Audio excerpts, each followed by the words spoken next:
Okay, good morning, everybody. Good Erev Shabbos. Uh, Tomorrow, aside from the regular parsha, we have the privilege of reading parsha Para Aduma, which is one of these four special parshios read before Pesach. And I want to speak a little bit about Para Aduma. It's a fascinating mitzvah, probably one of the fascinating mitzvahs in the Torah. It belongs in that category of what we call a chok. There are many mitzvahs that are relatively easy to figure out the purpose of it. There are mishpatim, there are laws for the benefit of society in general. Don't steal, don't injure somebody, things of that sort. There are monetary laws. There are things you can figure out that are common sense. But there are a number of mitzvos that don't seem to have any basis in human logic that we can at least fathom or understand. And the classic one is Para Aduma. It is characterized as the chok par excellence, the mitzvah that is given without an explanation and without an explanation that we can understand.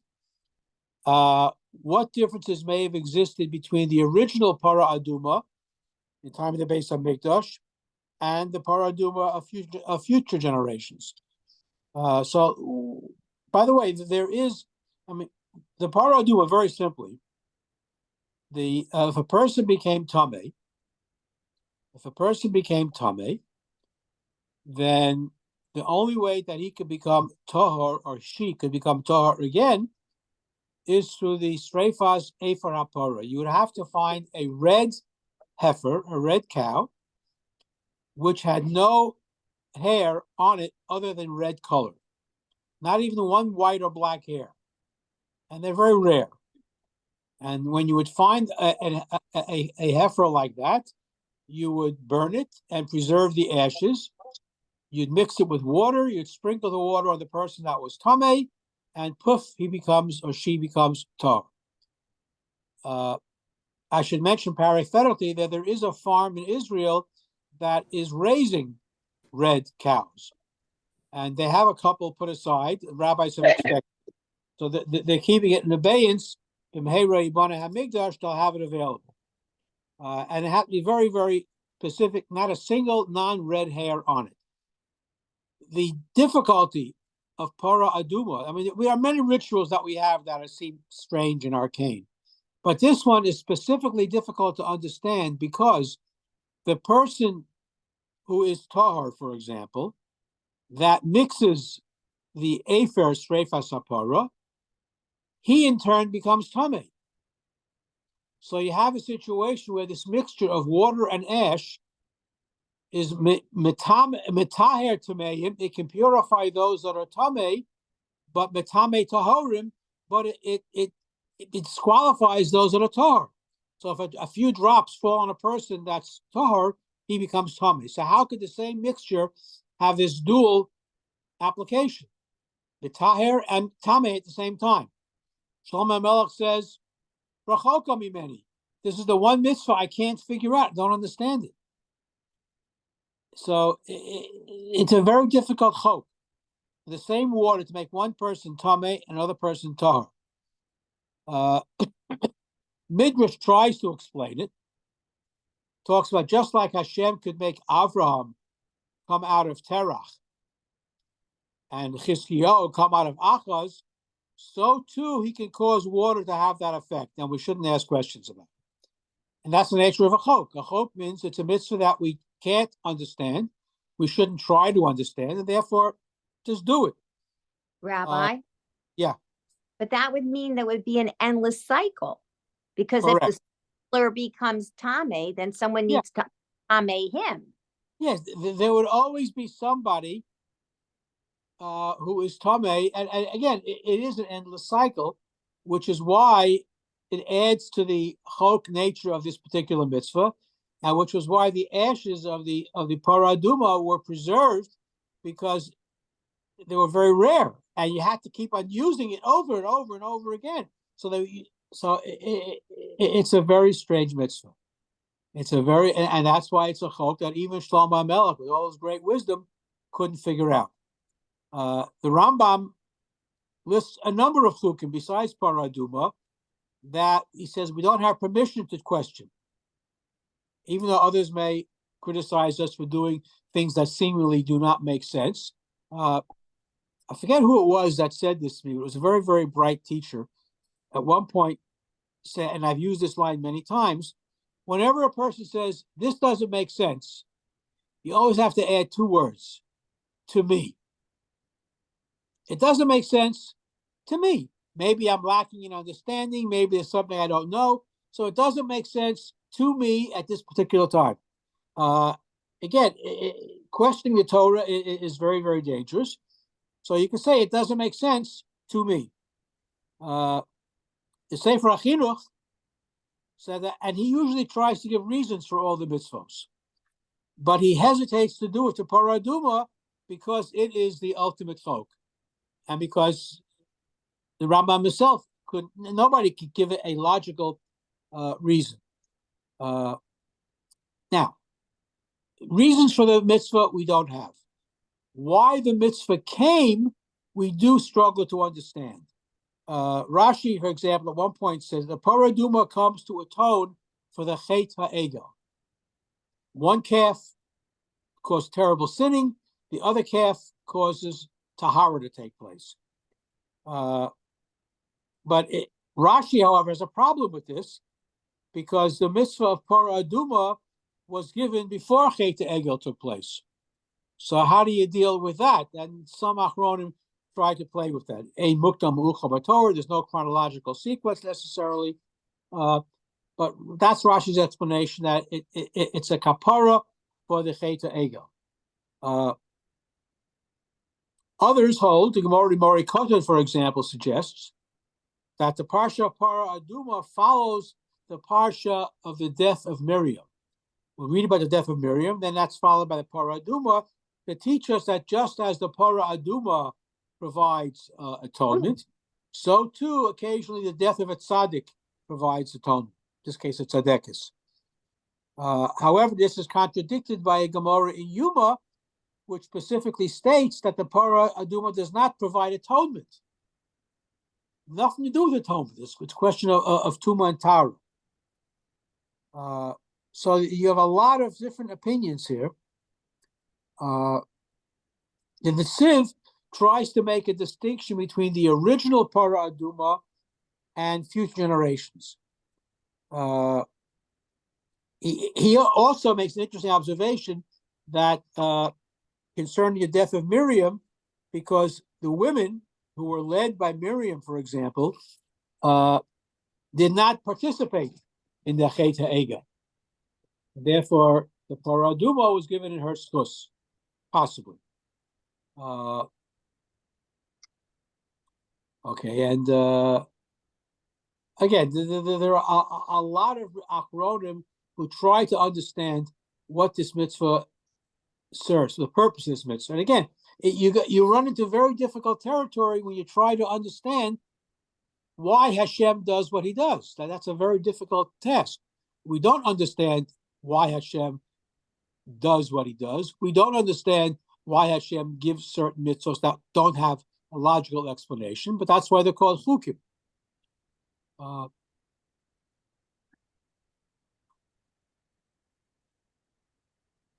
It's interesting. We have to take care of dead people.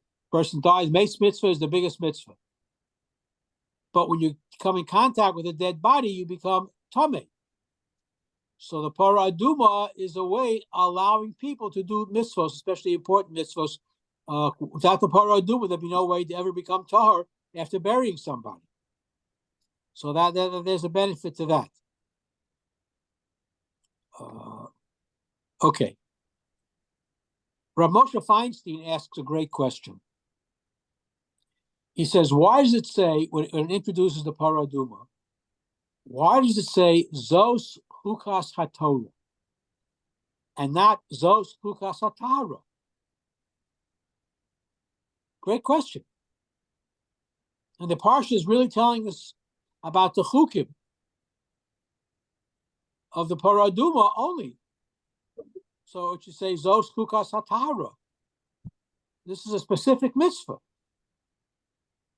So he tries to answer, saying that everything we do is based on the paradigm of the Parah Aduma, or the process of it anyway, because we should do everything that we can to be metaher tameim umetame tahorim. Whenever you have people who are humble and don't seek kavod, we should give them kavod. If we do the opposite, if you give the wrong people kavod, then that can lead to terrible consequences. And that is a symbolism Rav Moshe finds in the Parah Aduma, and that is why it's Zot Chukas HaTorah, because it teaches you a lesson in behavior, that there are some people who like to promote themselves, who like the limelight, and there are others who are very humble, who deserve the limelight, and we should seek those people out. Rav Soloveitchik tries to wrestle with the problem of how the Parah Aduma can atone for the Chet HaEgel if the Chet HaEgel, if it was given before Chet HaEgel ever occurred. So he says when the mitzvah was given, the Chet HaEgel was not relevant. But because it's a chok, it does provide the ultimate atonement. There are certain things we don't understand, yet we have to do them anyway. And that is how we prevent another Chet HaEgel from happening. Jews came out of Mitzrayim, they were slaves. They were exposed to paganism and idolatry. That's all they knew. And when Moshe didn't come down in the time that they thought he was going to come down, they made a miscalculation by 12 hours, and they panicked, and they built Chet HaEgel because that's all they knew. So what the Rav is trying to say is there are many mitzvos that we don't understand, and in order to prevent another Chet HaEgel from happening, that's why we have to observe. That's one explanation in terms of the time difference. Interesting. There's so many interesting takes on this. The Farshim are so creative. Rabbi Blazer, who died in the 20th century, he says the notion of metaher tamei or metame tahorim is a mashal for personal growth. What does that mean? If someone has $1 million, let's say, and he loses half his fortune, he feels like he's impoverished. He still has $500,000. On the other hand, if a person has nothing and he wins the lottery of $500,000, he's going to feel rich. So you have two people. They both have $500,000. Two very different perspectives, even though they have the same net worth. But similarly, somebody who is on his way up in spirituality, ruchnius, can grow further from the same environment that will cause somebody else on his way down to sink even further. It's an attitudinal thing, is what he suggests. There are many other interpretations. They have people wrestle with it simply because you can't understand what it is. But people try nevertheless. There are some halakhic ramifications in terms of our practice today of reading Parshas Parah. There are a number of Mefarshim who hold that the Kriya of Parshas Parah is Doraisa. It's mandatory to hear it in shul tomorrow, so please make sure you're there if you can. It's based on a Tosfos, except not every printed version of Tosfos that we have now has this halacha in it. So Parsha Zachar, almost everybody agrees is Doraisa, but others hold that Parshas Parah, even though it's a Yesh Omrim, we should make our best effort to be in shul when it's being read. The Magen Avram, the major Perush on Shulchan Aruch, talks about whether these parshas are Doraisa, and he's not sure why Parshas Parah would be Doraisa, but since many Rishonim say that it is, that we should be machmir, so try to hear Parshas Parah being laid tomorrow. Why might it be Doraisa? And why should you read it from a Sefer Torah or hear it being read from a Sefer Torah? According to let's see, according to the Aruch HaShulchan, when the Torah states in two different places that the Parah Aduma is a chukas olam, it's a chok that you'll never figure out. It means that even after there is no Efer HaParah, even though we don't practice it anymore, there's still a mitzvah to read Parshas Parah. Okay, and there are other mafarshim that talk about the different the rights of Rabbanan, but clearly the four parshas are very, very important to be read. The Parah Aduma has exercised the minds of our greatest gedolim since it was given, since the Churban Beis Hamikdash. We don't have any Efer Parah anymore, although we are growing red heifers in certain farms in Israel. That just like you have the Temple Institute that is building and constructing Klei HaMikdash, so the temple is rebuilt, they'll have all the kelim that they need. So similarly, people are guarding and watching red heifers to make sure that at a time when they're needed, we'll have them. And it only takes a minute amount of ashes mixed with water to purify somebody. So hopefully, B'mheira v'yameinu, that will take place. And if you want to invest in stock in red heifers, it's a great investment because that money will go up very, very high once the base of Mikdash is rebuilt. Fascinating mitzvah. Pay attention when it's being read tomorrow in Shul. Any questions on Parah Aduma? Wally. Yes. I remember Rabbi Yudin saying, what I'm about to say, I remember him saying it, that he talked about Abraham bringing a carbon Pesach, bringing a carbon that was represented as the carbon Pesach before the events even happened. What he said was that HaKadosh Baruch Hu made something special in a day. He has a day that's special even before the events of the day actually even happen. I'll go you one step further. There is a tradition that the Avos kept the entire Torah before it was given. Okay. What many people fail to notice, and I suggest you look it up, the very last Mishnah in Maseches Kedushin, and a Mishnah is the ultimate statement of halacha. It's a Mishnah. It's not a medrash. The last Mishnah in Kedushin says, based on a pasuk, Avram Avinu kiyem es kol Torah kula ad shelo nitna. That Avram Avinu observed the entire Torah before it was given. That's a Mishnah. It's an article of halacha. It's not a medrash. I don't know why people fail to mention that. They quote the medrash that all the Avos kept the Torah. This is a Mishnah. How we understand that Mishnah, very difficult, but there is that tradition, and it's brought down as a halachic statement for us to believe that the Avos kept the Torah even before it was given. That doesn't necessarily only mean the moral laws, but it means the chukim and the ritual laws. How they did that? Ruach HaKodesh, I'm not sure, I wasn't there, we have no videotape. Nevertheless, it is a very strong belief. And again, it's a halachic statement in the Mishnah. Look it up, the last Mishnah in Kedushin, that says that Avram kept the entire Torah.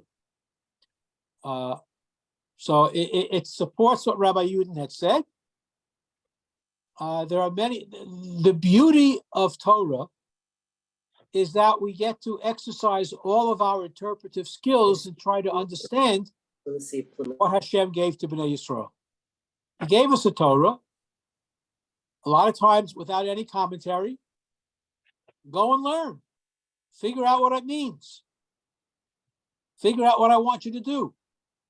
That's the whole shak of Atari. That's why you have Rabbanim. That's why you have teachers to try to explain, wrestle with it. Unless you've been unable to go to sleep at night because you're wrestling with a halakhic concept, you're not really dealing with it. There are many things we don't understand. Paraduma is the classic one.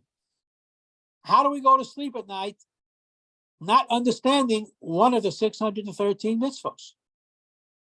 Do we wrestle with it? Do we struggle with it? That, I think, is a madrega that we all have to strive for. I remember many times, one of my Rabbi would say, I was up all night last night trying to figure out this Tosfos. I couldn't understand it. Let's try to work on it together. Soloveitchik many times would work it out in class. And I mean, I may have told you the story before. Working on a difficult Rosh Psachim about Lishma with matzah, whatever. And the shiur is usually a 3-hour shiur, and guys had to go to college or classes. And he's working on this and working on it for 3 hours. Time is getting late. The boys are getting anxious. And he says, okay, I'll finish it tomorrow. Tomorrow comes, another 3 hours, and he was wrestling with it, he says, all night, and I came up with a totally different shot. And he wrestled with it again. And he couldn't finish it. And guys had to go to class again. So what did the Rav do? Now 6 hours wrestling with his Tosfos and not finding a satisfactory answer, but he promised he would finish it the next day. So he sent one of the boys to get 3 Rabbanim down the hall, and they had to have Hatoras Nedarim because he promised he would finish it, and he didn't keep his word. This is how seriously Gedol would take every word of Torah. They wrestle with it. They engage with it. That's our job. So if you want to spend time before tomorrow morning, Torah Aduma, look over the Psukim, look at the Mefarshim, try to understand it, and maybe you'll break new ground. I doubt so, but nevertheless, engage in the process. That's the important thing. Wally. Yes. Honey wants to know if your attire for today is blending in with your shiur. I didn't think about it, but now that you're going to, I noticed it. I'm very visual. You're very visual. Okay, well, it's not really red; it's purple, but close enough. Well, you see, when you teach little kids, you need audio visuals. All right. I never thought of it. Maybe it's a subconscious connection. In any event, it was a good idea. It worked for us. Yeah. I won't forget it all day. Okay, good. All right. Wally, Yes. you know, the sound is not coming off too clear in my phone. Did you say red heifers or red peppers? Red heifers, not red peppers. Okay, thank you. Stay away from red peppers. Red heifers, fine. Red chili wine for that. Nathan, that was terrible. Stick to bananas. I agree.